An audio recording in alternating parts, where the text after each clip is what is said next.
Well, good afternoon. It's time for the NextHome Focus Group. We meet here every other Tuesday at 1 o'clock Eastern Time. And if you're not on the NextHome Focus Group Facebook group, be sure to join. Today we've got Matt Sherwood. Matt's going to talk to us about podcasts today. And this is a topic that's really timely because they've gotten really popular. And I can't wait to ask Matt a few questions. So welcome, Matt. It's so good to see you today. Oh, thanks for having me. I really appreciate the invite. I'm humbled to be here with you guys and excited to share what knowledge I can. Oh, I'm so glad. So what got you started with this? What prompted you starting your own podcast? Yeah, so I've always been a fan of podcasts. So I've been, I always like to say that I have a PhD in YouTube because I've just been watching and following so many podcasts and YouTubes and training over the years.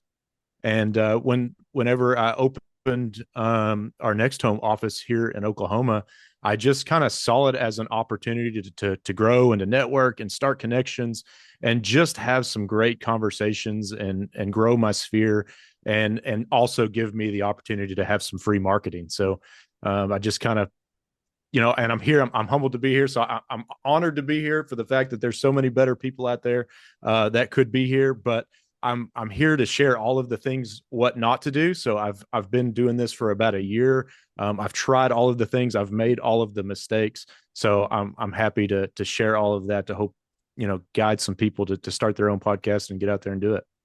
Well, I'm ready to take some notes.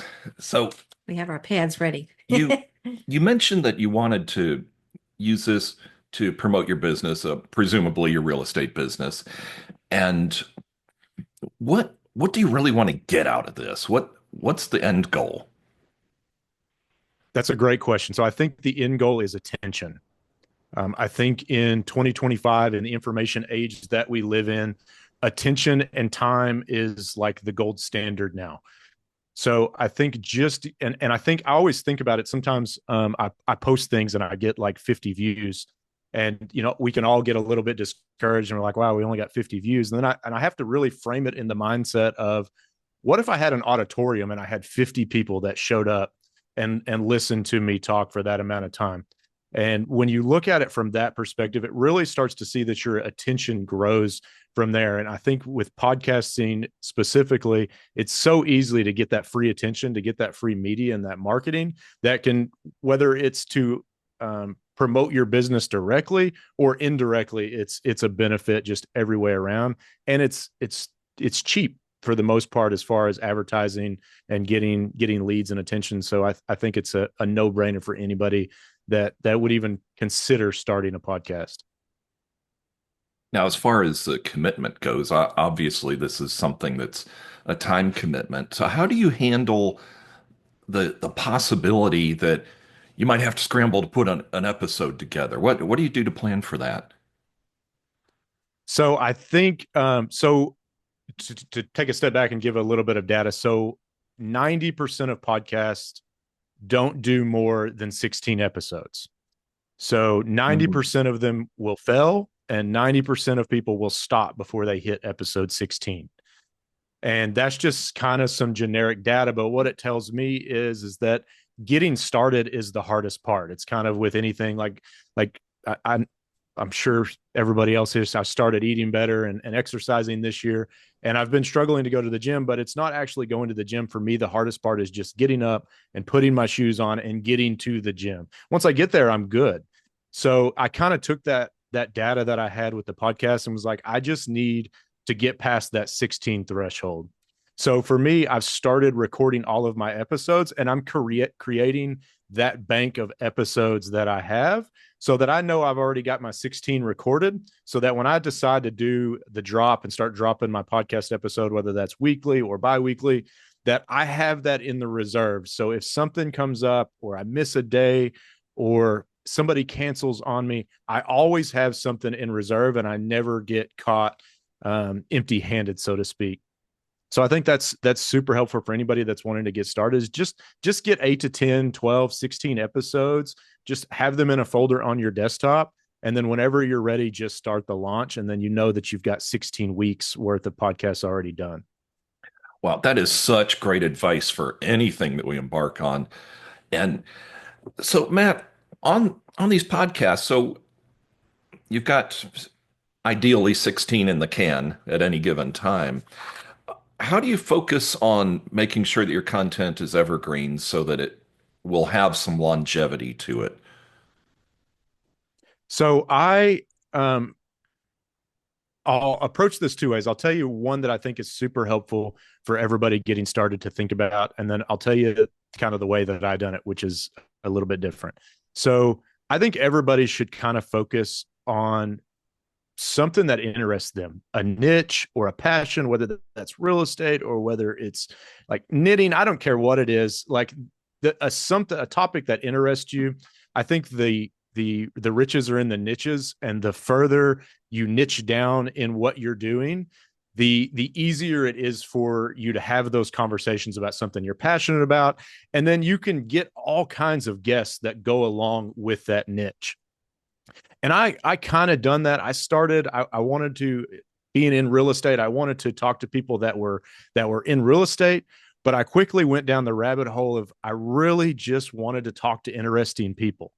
So when I first started, the first few episodes that I started, and these probably will never get released because it's been trial and error. But when I first got started, I found myself wanting to control the conversation too much. Like I was too worried about, is it structured? Am I asking the right questions? Is it flowing right?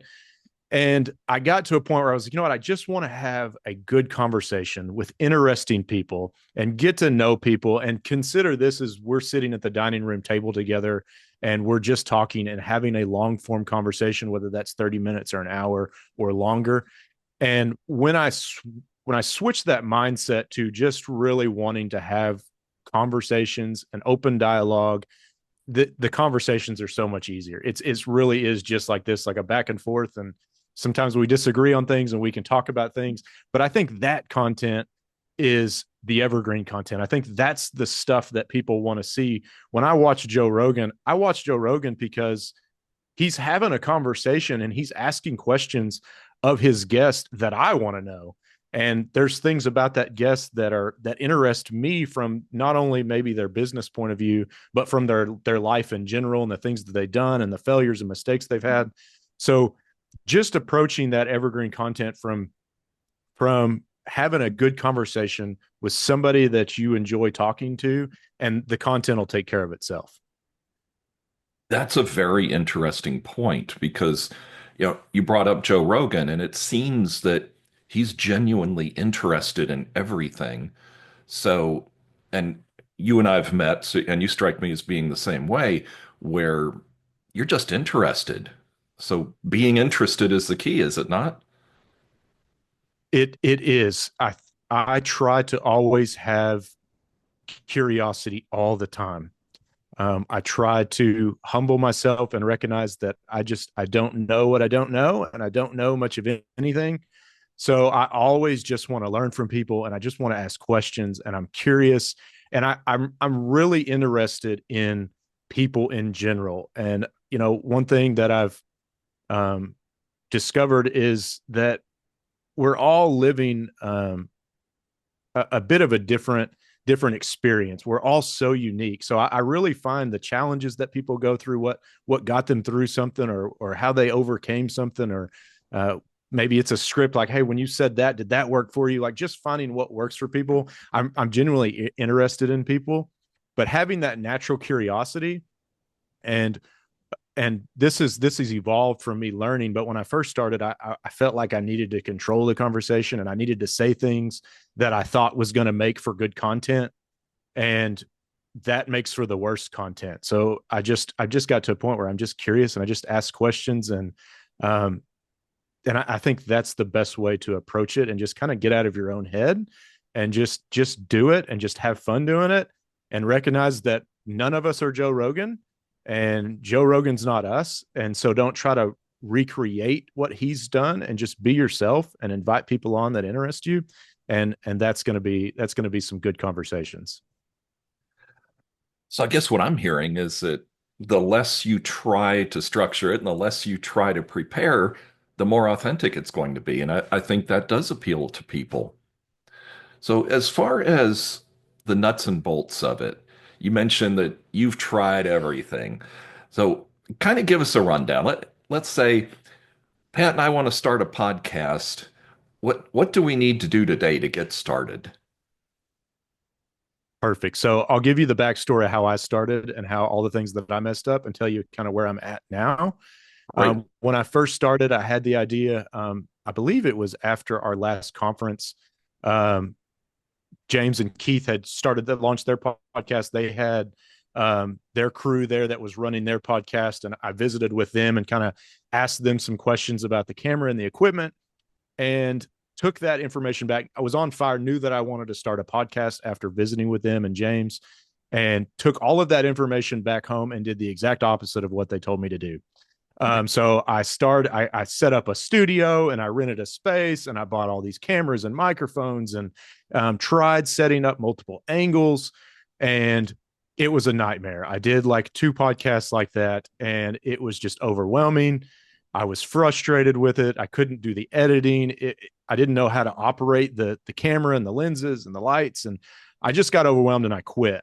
Um, and I quit for about 4 months. And then I came back to it and was like, you know what? Am I going to actually take this advice that I asked for and actually listen to what they told me? So I sold my camera, the camera that I'd paid $1,000 for. I sold it and I bought a $159 camera on Amazon. Same one I'm using today. It's a 4K camera that you can get. And still went through some trials, still tried doing multiple angles. And finally I got to a point where I'm at today and I just stripped it all down. I've got one light that I've got off Amazon that's $40. The most expensive thing that I've got is my microphone because I realized like the audio is the most important. If you have high quality audio, a lot of people, video podcasting is really blowing up, but audio podcast is still huge. And maybe you don't have a camera and you're just doing audio podcasts. So having a good microphone is important. This microphone's like $90, but you can get a cheaper microphone too. And then I just plugged in the camera. And then I found now with the technology emerging with AI and all of that, that's been super helpful. So I found there's several different softwares out there, but the one I use specifically is called Riverside.fm, and it's set up specifically for podcast.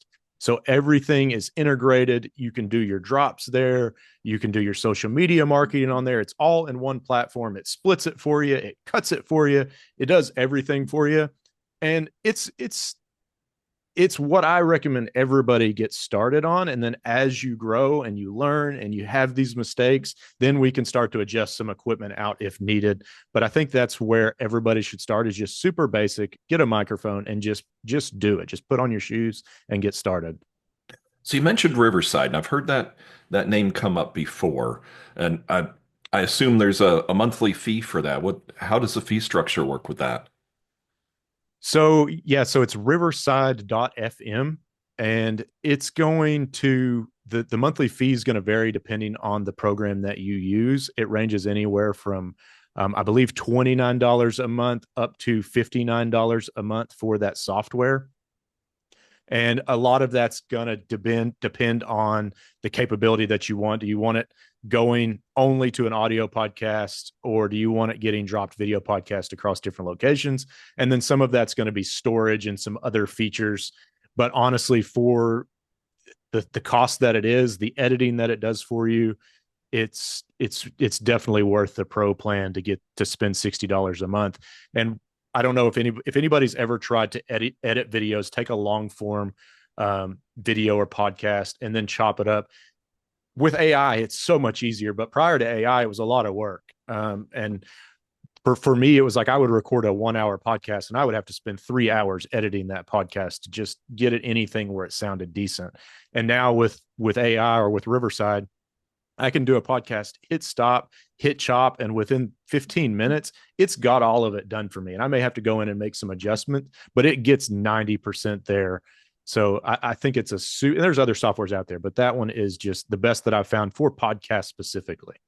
So you mean to tell me that it actually figures out the editing and gets it to 90%?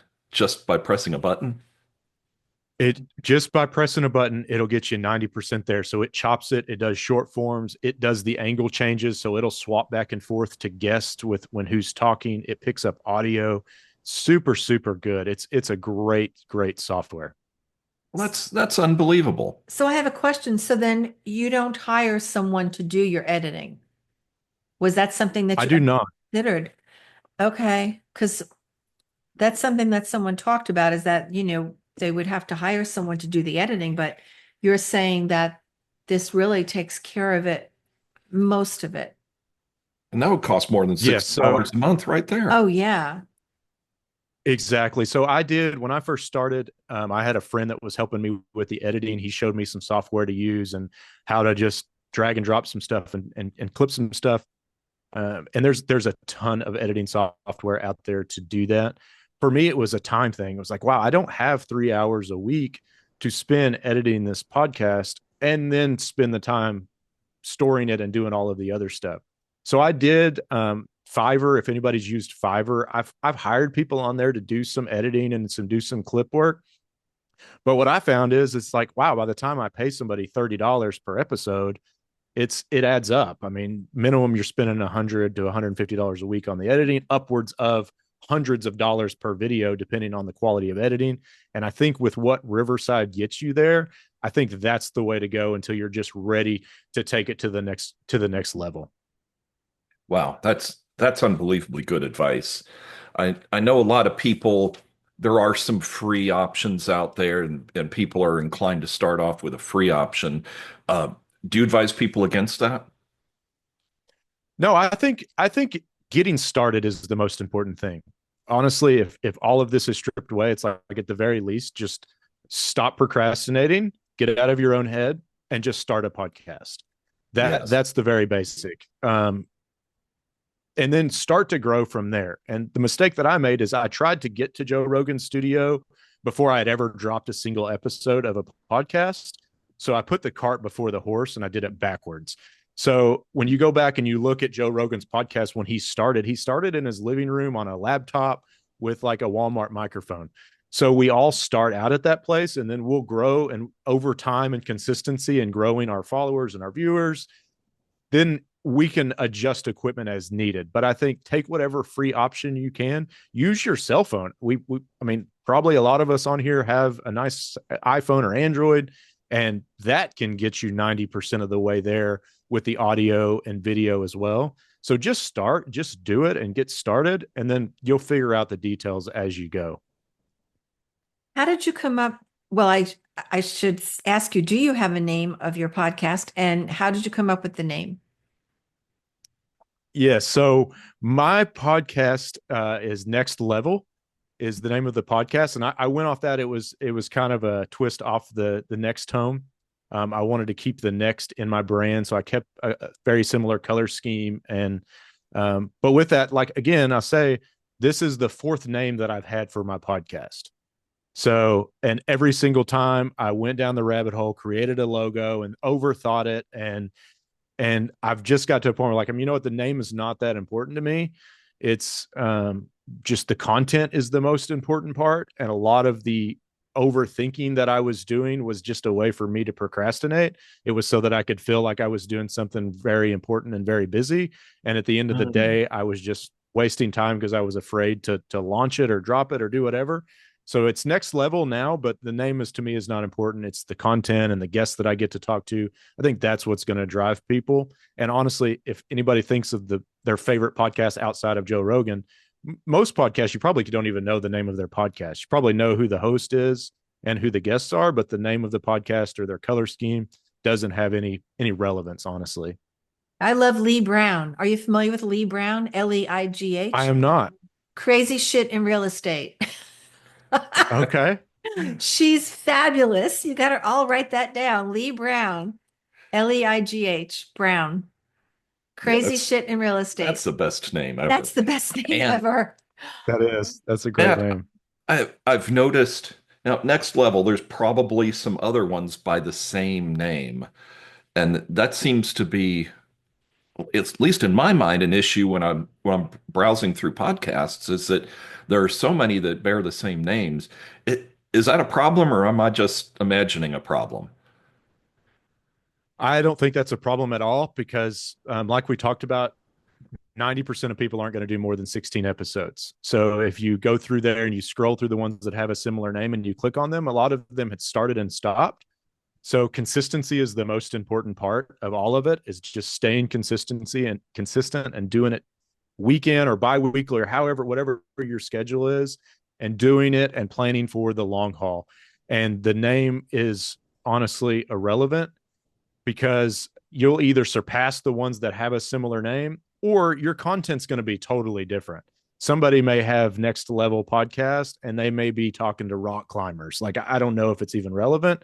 And once you, as your podcast starts to grow, the relevancy of your content is what's going to matter, because that's what people are searching out, whether it's the host that you have on or the guest that you have on or the keywords that you tag in there or what you discuss. That's going to be more important than the name. You should register your name, by the way. Thank I, you. I like that. I like that name. You should register it. That I is an appreciate awesome that. name. Thank you. You should totally register it. I registered mine and nobody can use it. That's Hey, great. that's some great information. Now, what do you mean by register? Trademark. Trademark it. Yes. So Trademark your nobody, brand. nobody can say solving life's nobody can do anything with solving life's next chapter because I could sue them for it. Not that I would, because somebody they had talk at the conference like 2 years ago said that in his talk. Some guy, I can't remember, he spoke about a book or something and he said solving life's next chapter. I'm like, oh my gosh, he used my trademark name. But my book is also called that. That's why I also trademarked it. But I like that next level, and you could actually write a book about that too. All right, well, since we're on that topic, how do you go about registering a trademark? It's a lot of time. I just trademarked my brand, Holistic Real Estate Pro, and it's different for each state. And you have to have a lawyer that specializes in trademarking. It takes for me to trademark my brand. It costs money. Roughly for mine was $3,000, and it took a year and a half to register because they're doing the research, the background work of where if that name was used anywhere else. They check your social. They do a lot of research when it comes to brand names, everything, just everything, so that people won't use it in the future. Just like what Lydia said.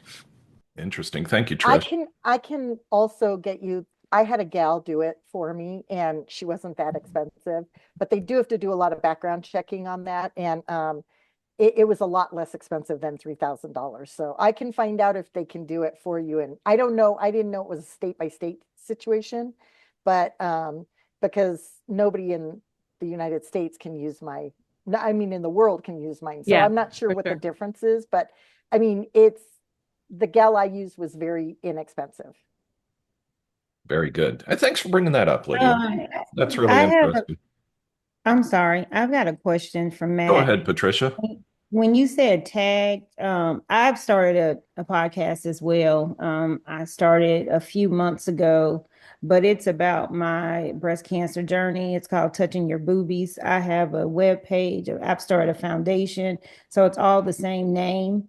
Um, and right now I'm doing 7 to 10 minute intervals because it's just me telling my journey of my breast cancer. And then I've already been getting my list of guests, doctors and social workers and people like that that will have agreed to come on. So I'm getting that list of, I guess, quote unquote, 16 while I'm telling the story and trying to get the name out there before the guests actually come. I will say I don't know if daredevil's the right word, but I don't plan the plan. So I just jump out there and I did. And I started with Podcastle, which and with it was an Amazon microphone, but I guess you could say a Walmart microphone, and I just use my laptop, same laptop I'm on right now. I just make sure that my screen's a little cleaner. And but I don't do video. Once I get the guest, then I may do video, but I don't do video myself. I'm just doing audio. And you kept saying AI, because there's an AI on podcast so that will clean up the voice, and all those things. I think that was like $19 maybe per month. It may even be less than that, for the cleanup part. But the tags, how many do you use? And are you just really saying real estate in your state, real estate, next level real estate, your name, or are you kind of going out there getting some words that are not your normal words to try to get that to be a trend? I've heard both ways. Yeah, that's a great question, and I commend you for your story as well, and being able to put that out there and just being able to do on the solo side. That's not easy to do. So that's amazing that you're getting out there and um, just putting it out there. Now on the keywords, so a lot of these podcast software, especially with the technology that's in there, they'll pull keywords for you. And so whenever it goes into the editing, it might pull a lot of keywords that you can use. There's a lot of other software that can do that as well. So one, for example, is called TubeBuddy, and it's specifically for the platform of YouTube. But what it does is it actually searches and ranks keywords that would be specific for that time. So they actually scrub like Google searches and see if people are searching for breast cancer survivor. And then you can then play with those words and go, well, actually, cancer survivor does better than breast cancer survivor. And then you can choose to use those keywords over the other ones, and it'll give you a score. So TubeBuddy works very well, especially if you're planning on uploading your podcast to YouTube. That would be the one that I would recommend. And it's also super cheap. I think it's like $250 a year or something along those lines.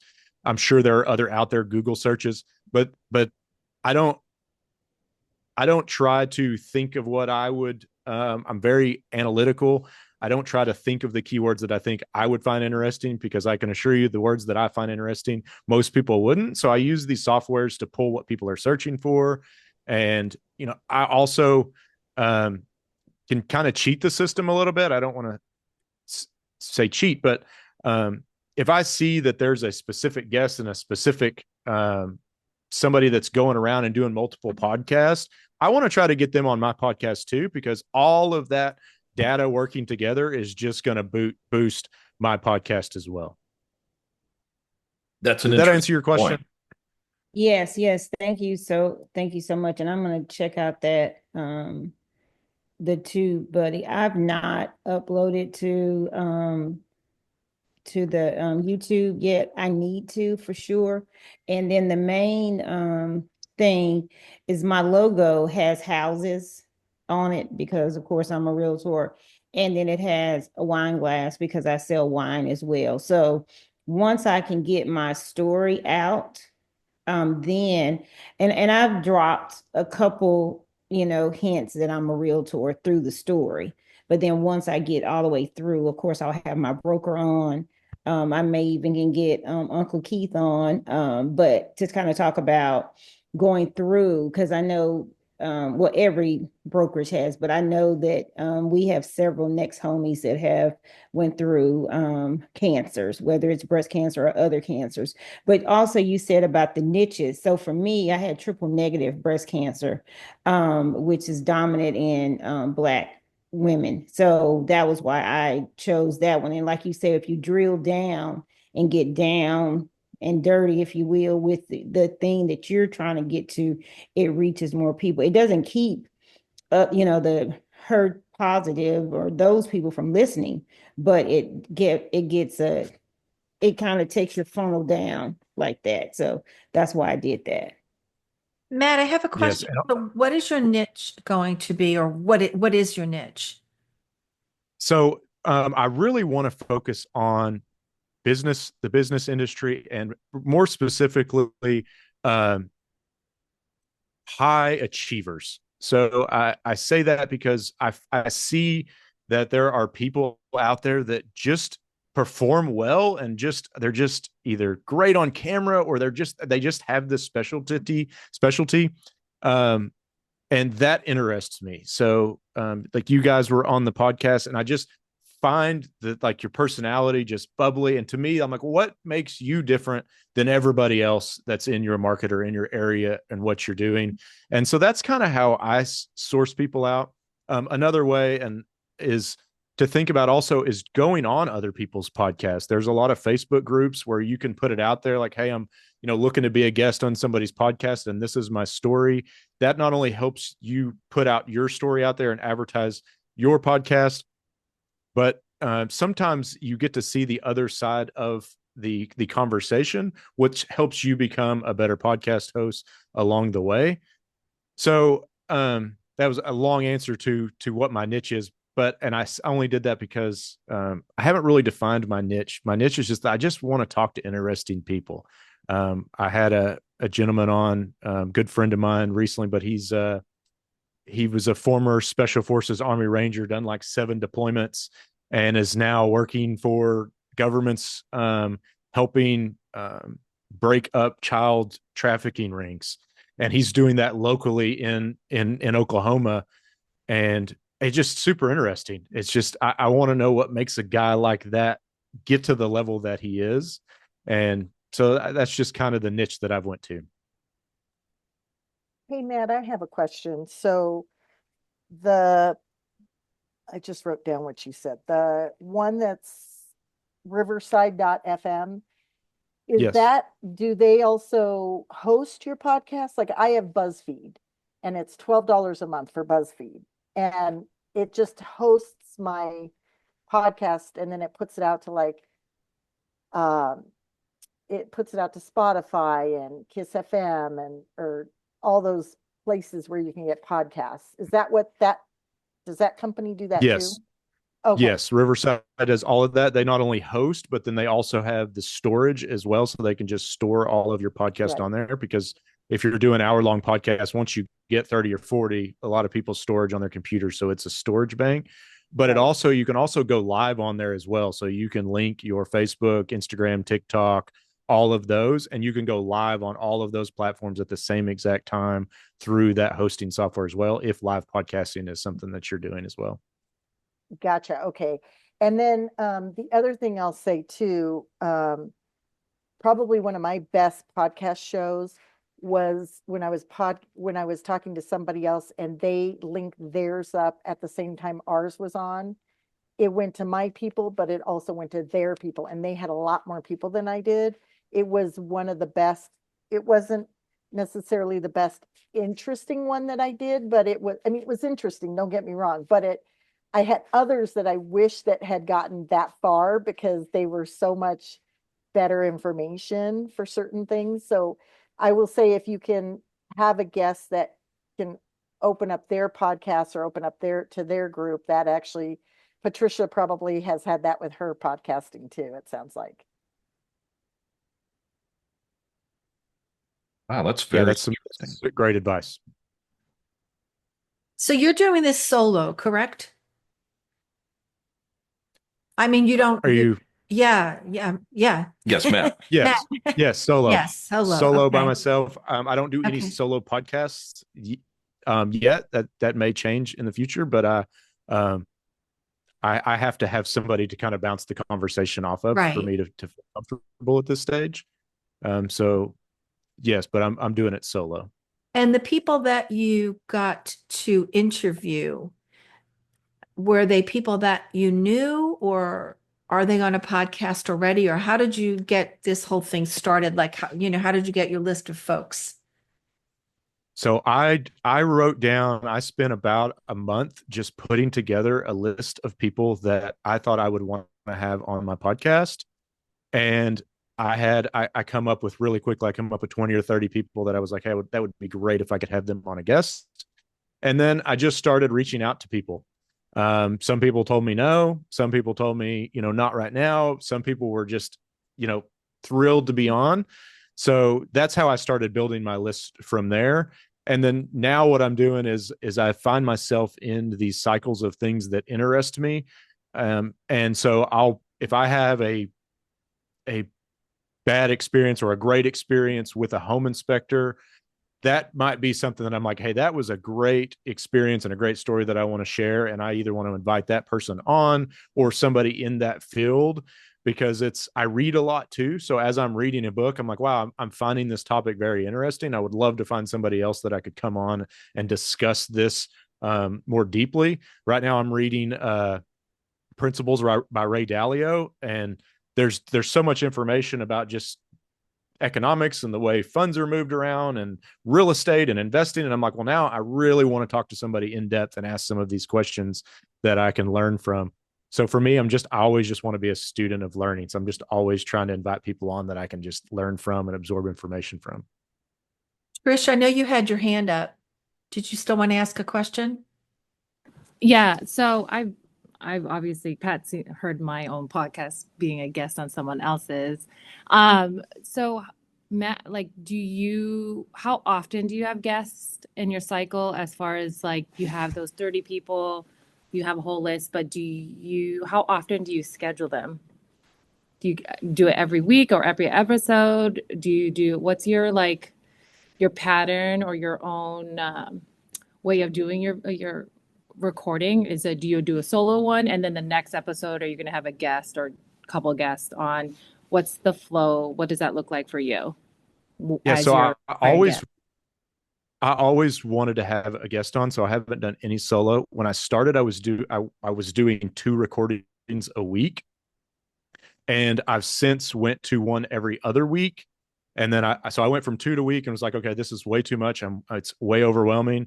Then I went to 1 a week, and then I was still like, okay, I still can't keep up with what I need to do. So now I'm doing 1 every other week, and that allows me some flexibility in there. Now, my amazing wife is also my assistant, so she does a lot of the outreach for me and some of the scheduling and the emailing and the talking to guests. So this year, the way that I'm doing it is I'm just going to have at the start of the week, she sends me an email that says, hey, Chuck and Pat are going to be on your podcast on Thursday. I try to keep the same time. So I really want to keep, for me, I'm doing it Thursday at 7 p.m. is when I record all of my podcasts, and that just fits my schedule. So occasionally I'll have somebody that just doesn't fit for them, and I have to just try to schedule them out in the future. But the way it is now, Monday, I get an email. This is who's going to be on your podcast on Thursday. And then I get to do my own back end research, learn, read about them, think about questions that I want to ask. And then come Thursday, I'm prepared, and I plan on doing the long form. And I try to keep my podcast around an hour, but I'm happy to go like 3 hours if the podcast goes that direction. Well, I think that's one of the beauty. Oh, go ahead. Oh, sorry. Go ahead, I was Lydia. so engaged. Do you give the question? So say like your wife reaches out to them and they say, yeah, I want to be on the podcast with Matt. After you're doing your research, do you send out questions to them so they're prepared? Just as a guest myself, some podcasters like, here are the questions that I'm going to be thinking about asking you, have this in mind, and then they'll ask me, say, come up with your own questions that you want to, vice versa, having the conversation flowing. But do you do that for your guests to send out questions for them to be prepared? That's a great question. And I'll preface this by saying I'm definitely no expert at any of this. So take what I do with just the information that works for me. I don't send any questions out, and I don't script any questions that I'm going to ask. There may be, if I do write any questions down for me personally, it's like just to know, like, hey, I want to make sure that I asked Chuck about that because that was really interesting. So I just leave myself like a bullet point of things that I want to touch on. But I let the conversation go wherever the conversation goes. And for me, it was just because I'm kind of rigid and I'm kind of analytical already. So I didn't want it to come off as scripted, and I wanted to keep everything very authentic. So I may bring somebody on that's a home inspector, and I did, and we ended up talking about his childhood and like how he was raising his kids and like where his faith is, and like the podcast went totally different than his industry that he was in. But for me, I enjoy that. Like I like that because I want to know the story behind the person. I don't I don't care really about what your day job is or what your bank account is. I really care about the people and the person and the story. So I just let the conversations just go wherever they go, good or bad. That's awesome. Thank you. And to add to that, I don't do very much editing on the audio in Riverside. So whenever you go in there, it will start to pull out like a ton of filler words, and it'll really edit the podcast down. And I don't do that. I edit the audio, or I cut out big pauses, or I may like clip the front where the intro is and the back where the outro is, but I'm not taking out anything in the middle because this is just natural conversation. This is how I talk. This is how you talk. And I want it to come off as authentic, and the ums and the stutters and all of that. That's just normal. That's just how we are. So I didn't want to take any of those filler words out for me personally. I got some really good advice, and also takes a lot of the pressure off when you're trying to put this thing together. Because you mentioned earlier that you can use a lot of these things as an excuse not to get started, or as an excuse not to continue on. So I'm really getting some good advice from you about just just doing it and not caring so much about the technical part. And could you expand a little bit more on, you mentioned that when you started off, you were trying to be more like Joe Rogan, having a set, having all the equipment, having everything. And you mentioned that you almost quit.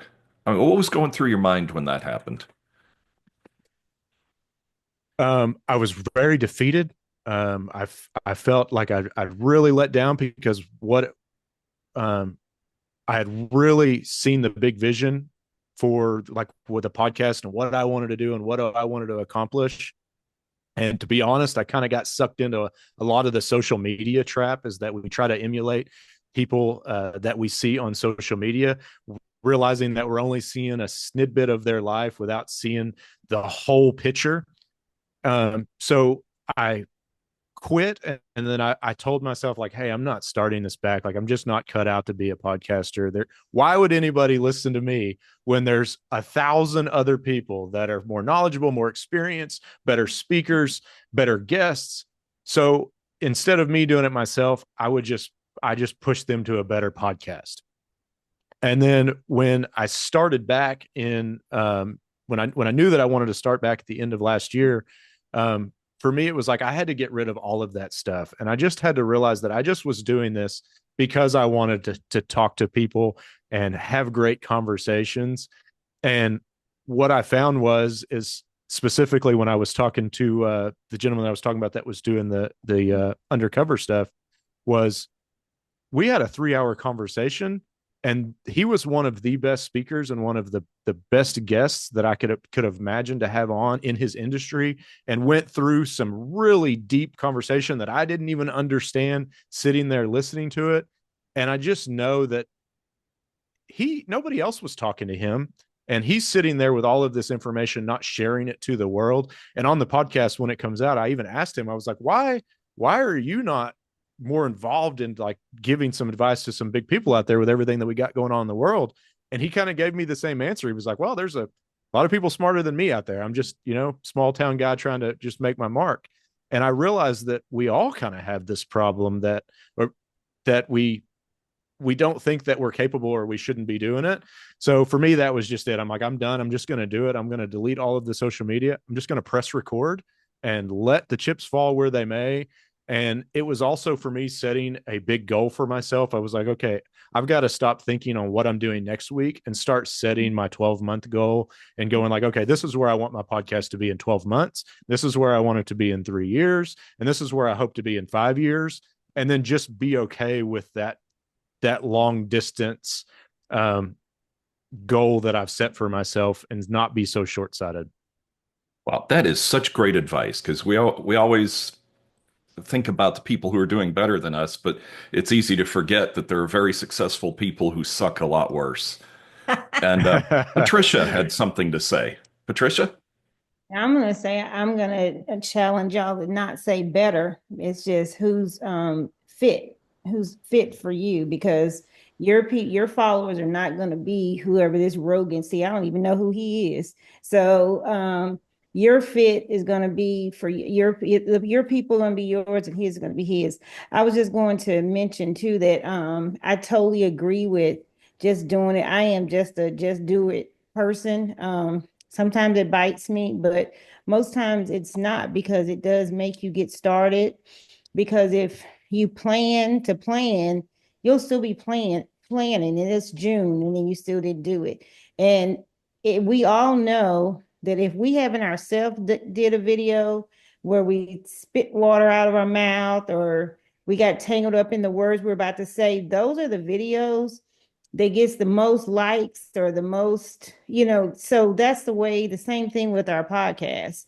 You want to be authentic. Who I like is Mel, what's her name? Mel Robbins? Robbins, yes, because she is, I don't know, no rawer than her. She just, Mm. whatever comes up, comes out. And I think that's really why I like her. And so I think that's a big deal. You don't want to say 100 times in a 10-minute podcast, but you also don't want to not get started. So I think that's wonderful advice. That I was excited to get on here to see who was going to be speaking and what were they going to share, because mine, like I said, I've just started. I've got 10 episodes probably out now, and probably have about 4 more to put out, and then I get to my guest. But even in me telling my own story, sometimes emotionally, I get derailed to going somewhere else. Like my children were there with me. I had 3 nights. I have three kids, and I was 3 nights in the hospital.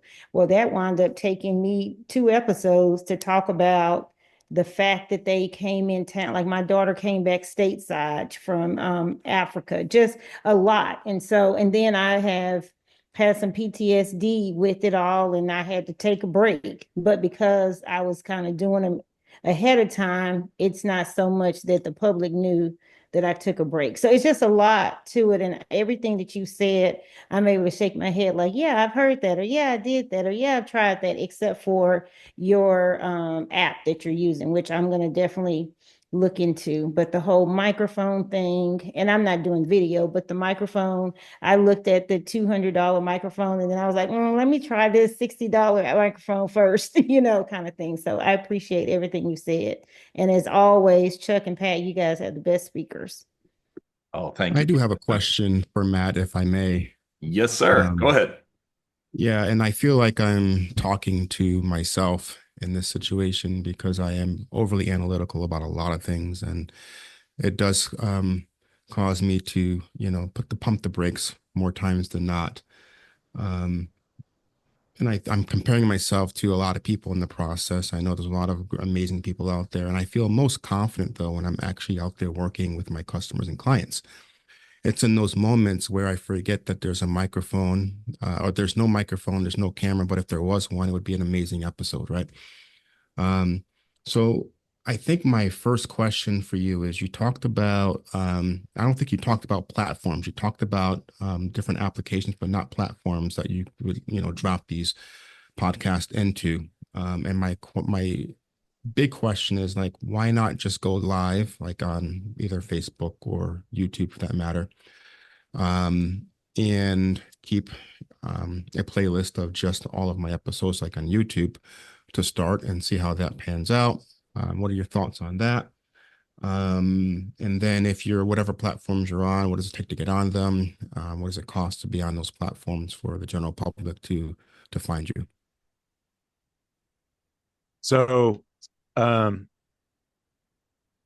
want to touch on the live first, because I think that's probably the easiest one for me to answer. And the answer is, live is probably the untapped gem right now in podcast and content across every platform. All of the algorithms are boosting live content, just because it's literally like watching a live TV show in somebody's house or whatever's going on, and that's gaining all of the attention. And in the attention economy that we live in, I think that's the most important, if you can do it. I personally am not at a place where I can do it yet, And that's just for some personal things that I have with the way that I talk, the way that I think, some ideas that I have. Um, and still I still live in a very small town. The population of my town is 18,000 people. I can throw a rock and hit my parents' house. So I'm still like, I don't know if there's some stuff that I want to get on here and potentially say that could maybe hurt somebody's feelings or come off the wrong way, or maybe somebody takes it the wrong way. So for me, the recording gives me more control over that. And it just that peace of mind of knowing, like, okay, if I had to edit that out, I could edit that out. I hope to get to the point of being able to go live. As far as the best conversations happen when you're not expecting it, that happens to me too. I've really started to try to lean into my iPhone, and anytime that I'm at the track or I'm at the gym or whatever it is, I just pull out my voice notes, turn it on, and just start recording myself in my thoughts that I'm having there. And I've probably got 20 or 30 hours of voice recording and notes that I've written. I think writing is very important as well. That if you can write well, we can think well, because it's very synonymous, writing and thinking. So I've really been trying to do a lot more writing just in a notes app when I'm having ideas. And then hopefully at some point, as I get more comfortable on camera and I get more comfortable with the live in particular, I can start to share a lot of these thoughts and these ideas that I have. And for me, it stretches way outside of real estate. And then on publishing on some of the platforms, I'm currently only dropping through the hosting, which is Spotify. The Riverside goes out, it hosts, so it'll go out to like all of the audio places where you can download podcasts, Apple, and all of that. And then I'm uploading to YouTube, so dropping the video podcast on YouTube, and then I'm putting the shorts on Facebook. I'm not boosting anything. I'm not paying any money to try to get some things to go viral or not. At this point for me, it's just dropping as much stuff as I can. And again, this steps a little bit outside of podcasting, because this also goes into some other content and stuff that I just post on Facebook. I'm just trying to put as much stuff out there as I can. And then hopefully when I have enough data to look back at, and I can look back at 90 days and go, wow, I posted 7 things, and this one thing out of these 7 did the best. And then I can kind of take some ideas from that and try to recreate that and see if I can get that to then pick up some more views. And for me, I'm just figuring it out as I go. So it's kind of a game for me. I'm like, oh, why did that one with me like falling off a rock and I didn't even want to post that get 1,000 views, and this one with this really great conversation that I had only got 10 views? And I've just had to let go of like what the world wants to see and just post stuff that I think's interesting and fun. And some stuff, most of the stuff too, like I said, I've got my wife my wife's on TikTok. I'm not on TikTok. I don't like TikTok. My wife does the TikTok. But sometimes she's like, hey, you've got to post that. I'm like, no, I'm not posting that. Like, nobody wants to see that. And that's the one that gets like 5,000 views, and I just can't wrap my head around it. So I've just started listening to my wife more too, and just posting as much as I can. Wow, that is awesome. This hour has gone I by have one. so quickly. Go ahead. I have one quick question, real quick. So you Go do ahead. get your short? Do you make your own shorts, or do you get your shorts from that program that you use? And your shorts are for your advertising, I'm assuming, right? Yes. So whenever I upload a podcast to Riverside, it'll clip that podcast into, and you can select your duration, whether it's 30 seconds or 90 seconds. And then you'll have to do some calculations on what platforms you want to post on, because like on YouTube shorts can't be over like 2 minutes or whatever it is. So you want to keep them under a certain length of time. That's for podcasts specifically, but I also do the same thing for content. So I'll record like a 20-minute video of me covering XYZ that's going on in my real estate market. And then I also upload that too and cut that into clips as well, and then link everything back to the long form. So somebody might be watching a 15-second clip, and if they want, they can click and go watch the 5-minute video. Wow, that's awesome. Matt, can't thank you enough. So Matt Sherwood is next homie. He's working in Oklahoma. So if you've got any business coming and going from Oklahoma, Matt's going to be your man. So thank you so much for joining us today for the Next Homie Focus Group. And we meet here every other Tuesday at 1 o'clock Eastern Time. If you're not a member of the Next Homie Focus group on Facebook, please make sure you join.